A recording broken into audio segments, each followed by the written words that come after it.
Assalamu alaikum wa rahmatullah, Azoul, bonsoir, bonjour à tous les Algériens, toutes les Algériennes à travers le monde. Comme j'espère que tout le monde va bien, Inch'Allah, spécialement en Algérie comme d'habitude.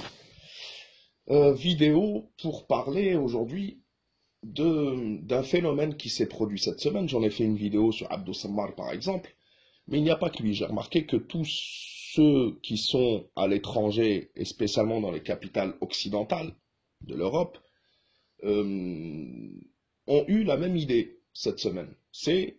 Alors que ça fait 9 mois que les Algériens, et moi en tant que simple citoyen algérien, on dit il faut qu'il y ait un représentant en Algérie, des représentants des différentes tendances du Hirak, etc. On nous insulte, on nous dit non, sinon, alors j'ai entendu différentes excuses, dont celle qui dit que si jamais il y avait un représentant, ben, il se ferait acheter, ou il se ferait tuer, ou il se ferait... Chacun sort sa sauce. Ce qui est sûr, c'est que il y a une offensive générale pour que le Hirak, ce qui reste du Hirak, parce que le Hirak du 22 février et le Hirak d'aujourd'hui n'a plus rien à voir, demande, dans ces manifestations aujourd'hui, vendredi, et je parie qu'il y en a qui l'ont fait, Zetot, dans la vidéo de Rafa que je vous ai mis là en face, il le montre, l'extrait, où Zetot dit qu'il faut prendre des pancartes et il faut crier, on veut des représentants, on veut que ce soit Zetot, Dina et leurs amis, etc., etc., etc. Tout en rappelant, Rafa l'a fait, dans la vidéo, je vous mettrai les en dessous, que Zetot travaille pour l'organisation Rachad, ou en tous les cas, il est sous couvert de l'organisation Rachad, qui est une organisation affiliée au Qatar, financée par le Qatar, etc., etc., etc., donc les frères musulmans, donc Erdogan et la Turquie. Et il explique dedans comment ils veulent en faire leur sultan. Peu importe. On va regarder un petit peu ce qu'est l'organisation Rachad, les infiltrations qu'il y a. Ensuite, on passera au sujet. Parce que ce qui est important, ce n'est pas le fait que Rachad, pas Rachad, Qatar, pas Qatar, c'est des petits pays pourris. Ce qui est important, c'est qui se cache derrière eux et pourquoi les Occidentaux se servent d'eux. Parce que je l'ai dit, ça fait un moment, mais on va comprendre aussi pourquoi il y a une alliance entre les laïcs et les frères muses, ceux qui manipulent la religion, notre belle religion, pour faire de la politique, d'accord ? Pour avoir le pouvoir sur Terre, ce qui est totalement honteux. C'est vraiment... je ne sais pas ce qui les attend, ces gens-là. Peu importe. On va commencer un petit peu et vous allez comprendre que c'est vraiment recoloniser l'Algérie et l'Afrique du Nord à travers l'organisation des frères musulmans, le Qatar, la Turquie, etc. Donc, en regardant la vidéo de Rafa ce matin, je me suis rappelé d'une vidéo que j'avais faite à l'époque sur Rachid Nekas qui faisait ses allers-retours à Berlin, je ne sais pas si vous vous rappelez, au consulat soi-disant, et qui en avait profité pour rencontrer cette dame. Il avait fait des photos, il nous l'avait montré, j'avais fait une vidéo pour dénoncer, etc. Mais aujourd'hui, avec le recul, on comprend beaucoup mieux, et grâce aussi à cette personne, parce que sinon je n'aurais jamais connu ce SWP. D'accord? On a Rachid Nekas, donc ici, là, en photo avec Isabelle Warenfels, et dans le petit texte, il nous dit Rachid Nekas يلتقي الدكتورة إيزابيل وارنفيلس إخصائية المغرب الكبير, le grand Maghreb, d'accord, وأستاذة في المعهد الألماني للشؤون الدولية والأمنية, أكبر مؤسسة تفكير ألمانية لمناقشة مستقبل العلاقات بين الجزائر وألمانيا. Très intéressant. Voilà ce que j'avais trouvé, et j'avais fait une vidéo dessus. Maintenant, avec le recul, je peux vous assurer que le danger est beaucoup plus grand qu'on ne peut l'imaginer. Avant de poursuivre, on rappelle aussi ce petit article sur Maghreb Intelligent, je vous rappelle, proche des services de renseignement et français et du Marzen, où Abdou Sammar était un des auteurs des articles, sous un faux nom bien sûr. Donc, Rachad, ce mouvement qui veut surfer sur la vague de protestations populaires en Algérie. Ils le disent eux-mêmes. Dans les révolutions, il y a deux sortes de gens, ceux qui la font et ceux qui en profitent. Cette citation de Napoléon, etc. À l'étranger, dans les doux salons de Genève et Londres ou à Paris, les activistes du mouvement Rachad tentent de surfer sur la vague pour récupérer politiquement cette colère populaire et l'instrumentaliser au service de leurs intérêts et leur vision idéologique, tout en sachant qu'eux-mêmes sont manipulés. D'accord ? C'est à plusieurs tiroirs.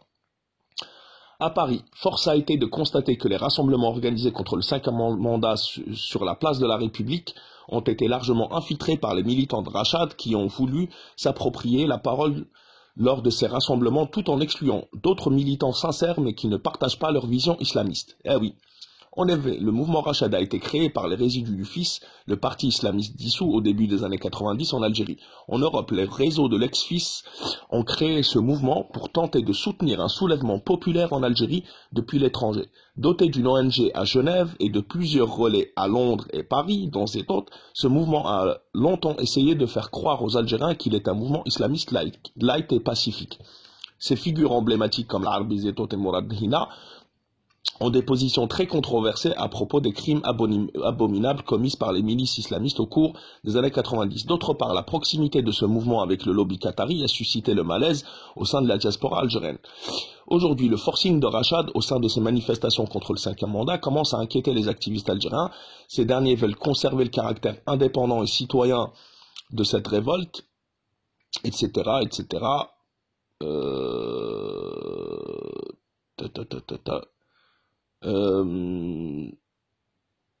Voilà, donc lobby qatari, etc. Voilà, c'était juste une petite remise en mémoire de ce qui s'était passé, ce qui se disait à l'époque, et on le disait depuis longtemps. Et on va comprendre pourquoi aussi il y a une alliance entre les laïcs et l'Union européenne et ses membres de Rachad, les chiens d'Erdogan, du Qatar, de la Turquie et des frères Mus. Donc voilà quelques photos de l'Arbi Zetot, membre de porte-parole même de Rachad, avec son ami Hina et tous ses amis, qui nous rappellent bien qu'il est bien à la botte du Qatar, tout comme Al-Magharibiya, qui est financé, comme je vous le rappelle, par le prince du Qatar, etc., etc. Et vous vous rappelez que dans ma théorie, Nekaz, parce que j'en avais fait une vidéo, Nekaz n'est que le relais, ou le point de jonction, il y en a d'autres, hein, entre les frères Mus d'un côté, ceux qui manipulent la religion pour avoir le pouvoir, et les démocrates laïcs, athéistes, qui veulent imposer ça au peuple algérien de l'autre côté. On le voit ici avec Khadija Ben Ghenna, je rappelle le clébard du Qatar et du prince du Qatar. On l'a retrouvé aussi avec Hafiz Darraji, pour ceux qui ne se rappellent pas. Voilà une photo qui en dit long, c'est Rachid Nekaz avec Aribi, un ex-membre du FIS et avocat du FIS, et Hafiz Darraji, ce qui appartient directement au prince du Qatar, puisque je vous rappelle, pour travailler au Qatar, il faut la kafala, il faut appartenir au prince du Qatar. Posé en photo sous les deux photos des princes du Qatar, le père et le fils. Le père qui a eu un coup d'état, je crois d'ailleurs, par le fils.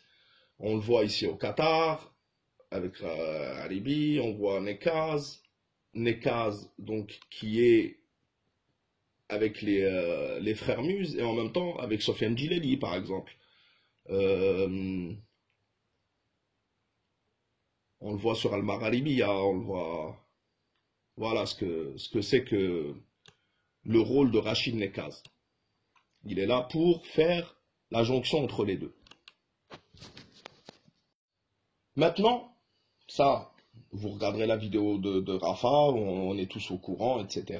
On a assez développé. Maintenant, on revient à la photo de Rachid Nekaz et Isabelle Warenfels, etc. Donc Berlin, c'était en 2017, le 21 juin 2017. Après le scotch, Rachid Nekaz rencontre le docteur Isabelle Warenfels, spécialiste du Maghreb. Pourquoi Maghreb el-Kabir, pourquoi t'as pas écrit le Grand Maghreb, hein? Grand Maroc directement. Mais d'ailleurs, pour le peuple marocain, méfiez-vous, parce que le même plan est fait pour destituer Mohamed VI. Hein. Il faut bien que vous le sachiez. Et c'est leur but. Et ils vont le dire noir sur blanc, je vais vous le lire juste après. Donc, spécialiste du Maghreb et professeur au German Institute for International and Security Affairs, le SWP. SWP, très important ici. Très très important. Le plus important think tank allemand afin de parler de l'avenir des relations entre l'Algérie et l'Allemagne. On va voir un petit peu c'est quoi ce SWP et vous allez voir que c'est bien plus que le plus important think tank allemand. On va voir ce que c'est que le SWP et ensuite on verra quels sont les objectifs du SWP. Voilà sur Wikipédia donc la page consacré au SWP, traduit en anglais, German Institute for International and Security Affairs. Ici, sur mon PC, je ne l'ai trouvé qu'en version anglaise, mais je l'ai traduit sur mon téléphone et je vais vous le lire. Je vous mettrai le lien pour ceux qui veulent le faire traduire directement. Vous trouverez le lien et vous allez comprendre ce que c'est que ce SWP et l'importance qu'il a au niveau des institutions allemandes. Donc, je vais vous commencer la lecture. L'Institut allemand pour les affaires internationales et de sécurité, le Stiftung, donc S, Wissenschaft, W, und Politik, SWP, à Berlin, est une fondation de droit civil et l'institution fondatrice de l'Institut allemand des affaires internationales et de la sécurité. Il conseille le Bundestag, le Parlement allemand. Donc là, c'est institutionnel. Et le gouvernement allemand, le gouvernement fédéral, sur des questions relatives à la politique étrangère et de sécurité. Le SWP conseille également les décideurs des organisations internationales concernées par l'Allemagne, en particulier l'Union européenne, d'accord, donc c'est le conseiller de l'Union européenne, l'OTAN et les Nations unies. SWP est un groupe de réflexion européen de premier plan, donc un think tank, groupe de réflexion, de premier plan dans les relations internationales. SWP a été créé en 1962 à Munich. Le 21 janvier 1965, le Bundestag, donc le Parlement allemand, a décidé à l'unanimité que le gouvernement allemand deviendrait membre. C'est le gouvernement allemand qui est membre du SWP. Regardez bien l'importance qu'il a.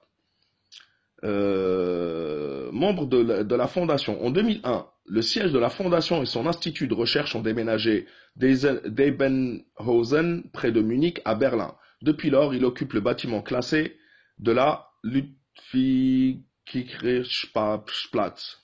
Oh là là, l'allemand. Afin de l'aider à remplir son rôle de fondation de droit civil, SWP reçoit un financement institutionnel à un taux fixé par le Parlement, le Bundestag.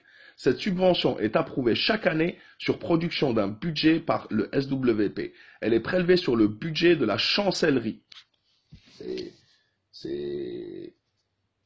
Alors attendez 2 secondes.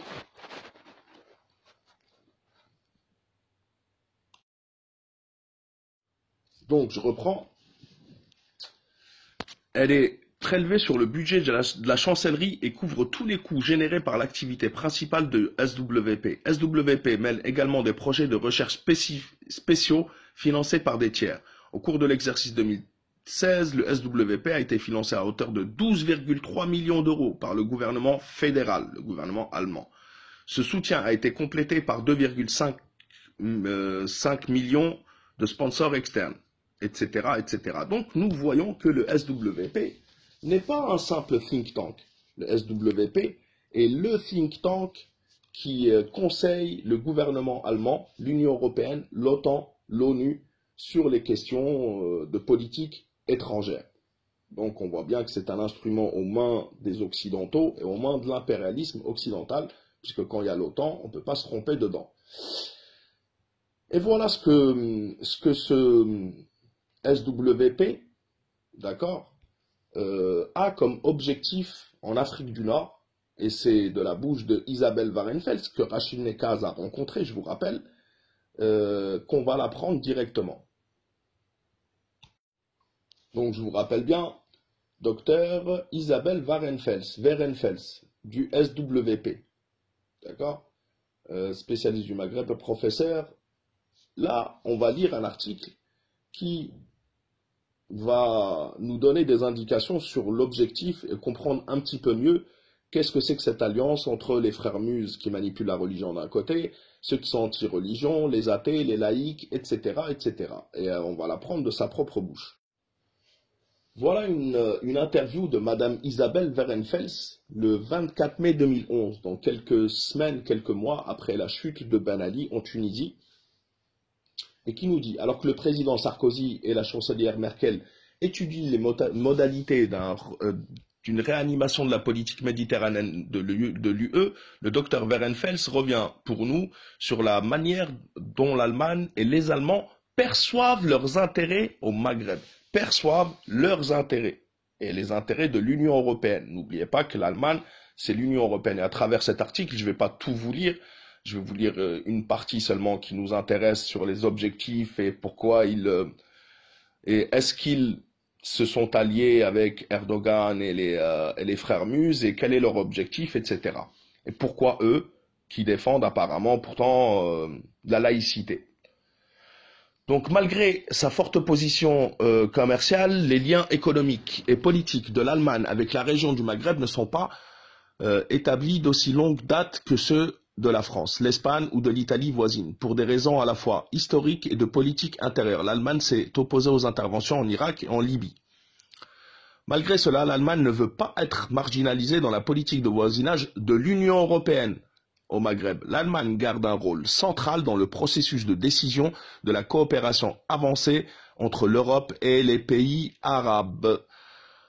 Pas à pas, l'Allemagne définit ses relations extérieures autour de relations commerciales étroites et d'un soutien aux transformations démocratiques. Et on va rentrer plus en détail. Donc, comme je vous l'ai dit, je ne vais pas tout vous lire, mais vous lire ce qui nous intéresse. Je vous mettrai le lien pour ceux qui veulent le lire entièrement, parce que c'est super intéressant. Comment définiriez-vous, donc c'est l'Institut Amadeus qui demande à Isabelle Werenfels, comment définiriez-vous les intérêts de l'Allemagne au Maghreb? Werenfels répond. Je vous rappelle, SWP est le think tank qui conseille, qui oriente les décisions du gouvernement allemand, du Bundestag, etc. Et c'est une professeure à l'intérieur. De manière générale, le fil conducteur des intérêts allemands au Maghreb a été avant tout l'idée de préservation de la stabilité régionale. En effet, l'intégration et l'expansion de l'Union européenne a bouleversé la manière par laquelle nous appréhendons notre environnement immédiat. Alors attendez 2 secondes, je vais agrandir peut-être le texte parce que je le lis de loin. Notre environnement immédiat et notre voisinage de manière générale a favorisé cette approche politique prudente. L'Allemagne est désormais concernée au premier chef par ce qui se passe sur n'importe laquelle des frontières européennes, depuis que nous avons mis en place les accords de libre circulation des personnes, accords de Schengen, et depuis que nous avons adopté la monnaie commune. L'Europe a réussi à sécuriser ses frontières sur plusieurs fronts. À l'Est, en intégrant, donc regardez bien l'intégration de tous les pays d'Europe de l'Est, ça a été juste pour sécuriser ses frontières. Vous voyez qu'ils ne pensent qu'à leurs intérêts, eux. Et ils ont été contre la volonté de leur peuple. Hein. À l'Est, en intégrant 12 nouveaux membres et en normalisant ses relations avec la Russie. Au Sud-Est, elle a entretenu une relation de coopération très forte avec la Turquie et a soutenu financièrement les pays des Balkans. Mais à sa frontière sud, donc l'Afrique du Nord, l'Europe fait face à un nombre très important de challenges qui représentent tout à la fois des menaces, instabilité politique, immigration, terrorisme. Donc voilà les menaces que perçoivent les Européens et les Allemands qui sont les chefs de l'Union européenne incontestés. Donc instabilité politique, immigration, terrorisme. Et des opportunités. Les opportunités pour l'Union européenne et pour l'Allemagne. Les marchés nord-africains. Donc ils nous perçoivent comme un marché, comme des clients. Capital humain, le capital humain. L'immigration, se servir, venir se servir. C'est ce que je vous avais dit avec le pacte de Marrakech, c'est qu'ils veulent venir se servir des meilleurs éléments et de la jeunesse pour combler. Mais ils vont le dire eux-mêmes. Et construction d'un espace social et culturel méditerranéen. l'Union pour la Méditerranée, incluant l'entité sioniste. Depuis 1995, elle s'est essayée à concilier ces exigences divergentes à travers le processus de Barcelone. Si nous considérons plus spécifiquement les intérêts allemands dans la région, je dirais que les plus déterminants sont la sécurité de l'approvisionnement énergétique. Ils ne pensent qu'à leurs intérêts. L'immigration et les intérêts commerciaux qui ont constamment joué un rôle important dans l'approche de la diplomatie allemande au Maghreb. La coopération énergétique notamment présente un grand intérêt tant pour l'Allemagne que pour le Maghreb. L'Allemagne n'est pas différente des autres pays occidentaux. Elle cherche ses intérêts et aujourd'hui c'est la tête de pont ou la tête pensante même de l'Union européenne. Donc on peut comprendre que c'est l'Union européenne qui parle. En effet, un grand intérêt pour l'Allemagne que pour le Maghreb. L'Allemagne a en effet besoin de diversifier ses ressources d'approvisionnement pour être notamment moins dépendante de la Russie. Vous voyez, ils pensent à leurs intérêts, l'intérêt de leur État. Elle a développé une palette impressionnante de solutions techniques pour utiliser les énergies solaires et éoliennes. Toutefois, sa géographie ne lui permet pas de tirer le meilleur parti de son sol. Ils ne voient que leurs intérêts. Les pays maghrébins, de leur côté, connaissent un essor rapide de leur demande d'électricité pour satisfaire les besoins de leur urbanisation rapide. S'ils ne disposent pas des technologies pour exploiter, et c'est là où on a besoin des technologies, etc., d'accord, vaut mieux s'éloigner de cette Union européenne, donc pour les exploiter, ils ont des ressources naturelles en abondance. Donc pour eux, comme pour la France, ces matières premières qu'ils transforment eux-mêmes, et qu'ils les rentabilisent eux-mêmes, comme pour le pétrole, etc. Alors qu'on peut les transformer et transformer le pétrole nous-mêmes pour avoir de meilleurs gains, eh ben on les vend à des pays comme ça en brut, et c'est pareil pour toutes les matières premières africaines, hein. Faut pas se mentir. Pour notamment moins technique pour utiliser le solaire et l'éolienne. Toutefois, sa géographie. Alors attendez, les pays maghrébins, pour les exploiter, ils ont des ressources naturelles en abondance, vent et soleil, qui leur permettraient de produire l'énergie renouvelable à grande quantité et devenir l'un des plus gros fournisseurs d'Europe en énergie. Ça, c'est sûr. Ensuite, on va passer à l'autre paragraphe.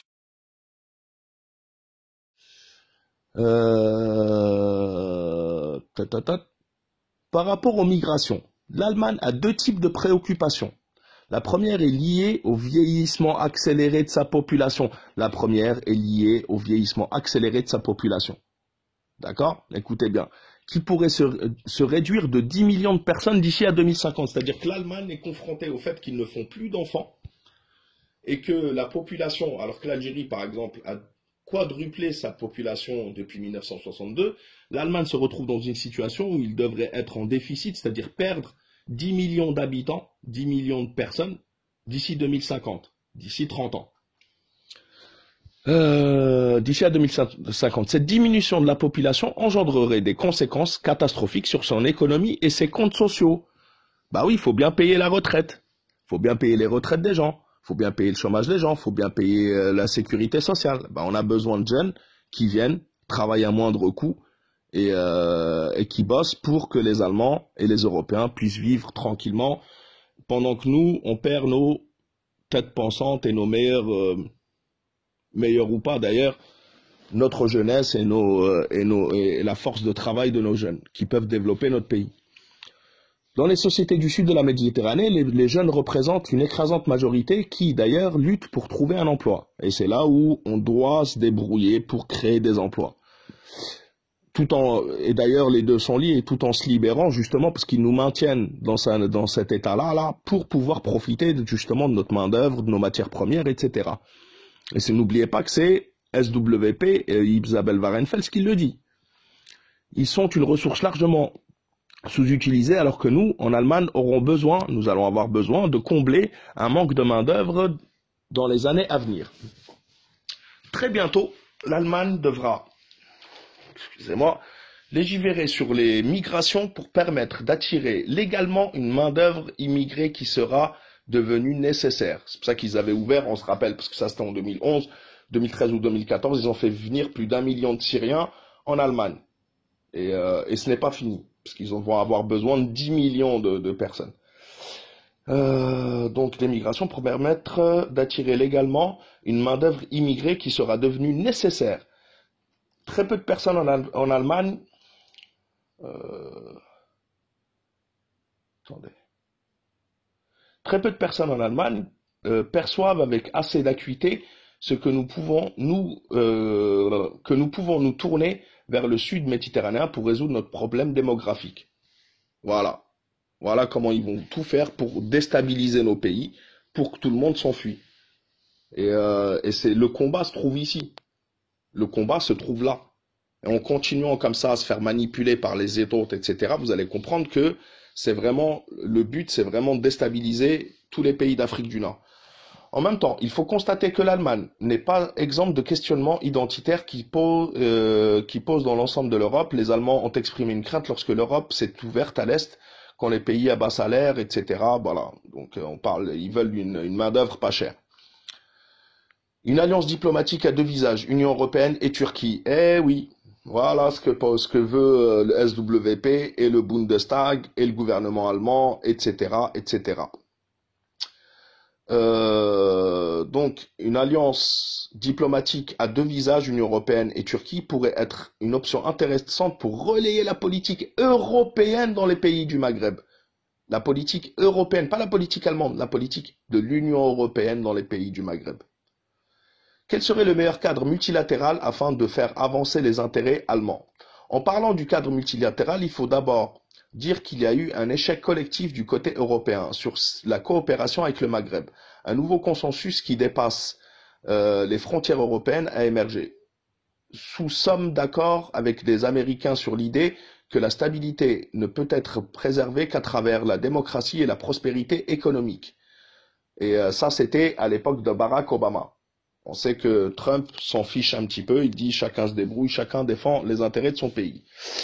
De manière paradoxale, c'est également l'idée qu'il y avait derrière le processus de Barcelone, mais nous n'en sommes pas allés au bout. Aujourd'hui, les décideurs politiques dans les pays occidentaux reviennent à cette idée que les régimes autoritaires ne peuvent être des garanties de stabilité dans le long terme. Jusqu'ici, quelques pays, dont la France, pensaient que cette stabilité pouvait être préservée en soutenant les régimes du sud Méditerranée. Il est vrai que Kadhafi, Moubarak, Bouteflika et le roi Mohamed VI étaient avant tout perçus. C'est pour ça que je vous dis, hein, les Mkhazni qui m'écoutaient, vous feriez mieux de vous réveiller. Ou le peuple marocain, tout simplement, parce que je divise bien, je sépare bien ces deux relations. Je ne dis pas que l'Allemagne n'a pas fait les mêmes erreurs, mais au moins elle ne s'est pas compromise, etc., etc. Espérons que les nouvelles politiques envers le Maghreb auront une approche plus cohérente, notamment dans l'orientation démocratique qu'elles porteront. Pourtant, les chances que l'Europe arrive progressivement à un tel consensus ne sont pas très bonne en ce moment, tout d'abord parce que les États membres ont tendance à agir en ordre dispersé, etc. De plus, c'est là où ça nous intéresse, de plus, les États qui étaient traditionnellement les plus enthousiastes en faveur d'une coopération euro-méditerranéenne renforcée, comme l'Espagne ou l'Italie, font face à d'énormes difficultés intérieures, tant d'ordre politique qu'économique. Cela empêche d'agir en leader dans la politique extérieure. Pour l'Allemagne, cela signifie également qu'il y a une fenêtre d'opportunité. Elle est en bien meilleure santé économique et politique. C'est pour cette raison qu'elle pourrait devenir un acteur central et même faire l'agenda dans la coopération euro-méditerranéenne. Certaines puissances régionales, comme la Turquie d'Erdogan, pourraient même être plus étroitement associées pour bâtir une approche concertée des relations avec l'Afrique du Nord. Une alliance bicéphale avec deux cerveaux, entre l'Union européenne et la Turquie serait une option intéressante et aurait le mérite d'être perçue comme moins arrogante provenant de l'Union européenne. Voilà pourquoi Zetot, etc., les clébards du Qatar et des frères Muses et d'Erdogan et de la Turquie d'Erdogan jouent ce rôle de déstabilisation car c'est leur job. En effet, la Turquie assume un rôle croissant dans la région en tant qu'intermédiaire. Elle a par exemple tenté de jouer un rôle dans les négociations avec l'Iran et jouer un rôle assez important dans les négociations au Moyen-Orient. Le Maghreb de son côté observe le modèle turc avec beaucoup d'intérêt, particulièrement en ce qui concerne les relations entre l'armée et le monde politique. L'ANP, voilà pourquoi il s'attaque à l'ANP, les États, les Kaz, etc. Tout en disant, alors je vais revenir aussi sur le fait de comment ils attaquent l'armée, c'est quoi leur but, je vous le montrerai, ça ils l'ont appris dans les manuels Haute-Part. Le fait que la Turquie soit gouvernée avec autant de succès par un parti islamiste depuis une décennie sans qu'il n'ait jamais tenté de changer le caractère de l'État en fait un exemple, le caractère laïque sans qu'il n'ait tenté. Alors Erdogan, donc un parti chef du parti islamiste, l'AKP, gouverne la Turquie depuis une décennie sans qu'il n'ait jamais tenté, il n'a jamais tenté de changer le caractère laïque de l'État, ni même tenté d'échapper à l'OTAN, etc., etc. Donc la laïcité en fait un exemple pour un pays comme la Tunisie, qui a un parti islamiste. On l'a vu que d'ailleurs Ranouchi Ennahda vient de devenir président de l'Assemblée nationale, modéré Ennahda, mais néanmoins puissant. L'AKP peut être un modèle pour Ennahda. De ce fait, la Turquie pourrait être une inspiration pour les pays du Maghreb en transition. Voilà, il faut une transition. Voilà pourquoi il faut une période de transition pour installer les partis islamistes qui sont l'allié de la laïcité, puisqu'ils ne remettront jamais le caractère laïque, et on l'a vu en Tunisie aussi, de ces pays. L'Allemagne, elle, favorise généralement des approches multilatérales dans la région, mais cela ne signifie pas pour autant qu'elle abandonnera sa diplomatie bilatérale. Le bilatéral joue un rôle prédominant, il s'agit d'intérêts commerciaux, ou quand la politique communautaire n'est pas assez forte, ce qui est le cas en matière de sécurité énergétique. Vu du Maroc, etc. Je vous mettrai le lien pour la suite. En tous les cas, voilà pourquoi il y a cette alliance malsaine. Oui, donc en conclusion, voilà pourquoi cette alliance malsaine s'est fondée et s'est faite entre les démocrates laïcs, laïcistes, athéistes et ceux qui manipulent la religion pour accéder au pouvoir, car ils ont l'autorisation de leurs maîtres européens, occidentaux, d'agir ainsi. Et leur modèle et leur sultan sera Erdogan, qui est sous domination de l'OTAN. On le rappellera jamais assez. Il y a même des sites nucléaires de l'OTAN en Turquie. Il y a des sites, des bases aériennes, des bases que vous voulez. Il y a une ambassade israélienne ou de l'entité sioniste à Ankara. Donc l'hymne sioniste est entonné tous les matins à Ankara. Et voilà pourquoi c'est que du cinéma, et on l'autorise à faire tout ce cinéma-là pour essayer de passer pour le héros du monde musulman et nous attirer dans un piège. Donc, ceux qui veulent se réveiller, ils se réveillent, ceux qui veulent pas se réveiller, ils se réveillent pas.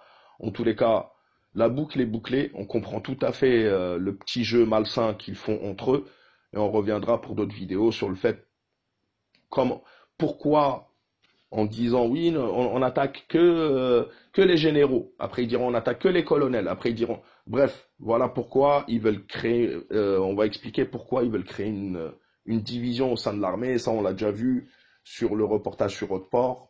Ceux qui s'y sont intéressés, je pense qu'ils peuvent trouver la solution.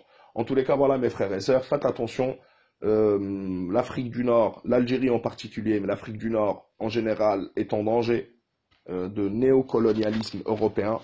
Maintenant, ce n'est plus que la France ou que l'Espagne ou que ce que tu veux qui attaque, c'est toute l'Union européenne en rang serré qui attaque et qui attaque de façon sournoise tout en se servant alors d'un autre impérialisme, pour ceux qui veulent un sultan ottoman, comme si ça ne leur suffisait pas que les Ottomans de l'époque aient abandonné ou vendu l'Algérie à la France. Et c'est la même chose pour aujourd'hui, et c'est ce qu'ils veulent faire.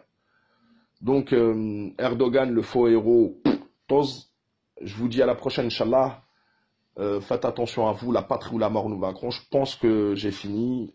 De toute façon, s'il y a d'autres choses à dire, je reviendrai pour les dire. Assalamu alaikum wa rahmatullah et à la prochaine, Inch'Allah. Faites attention à vous.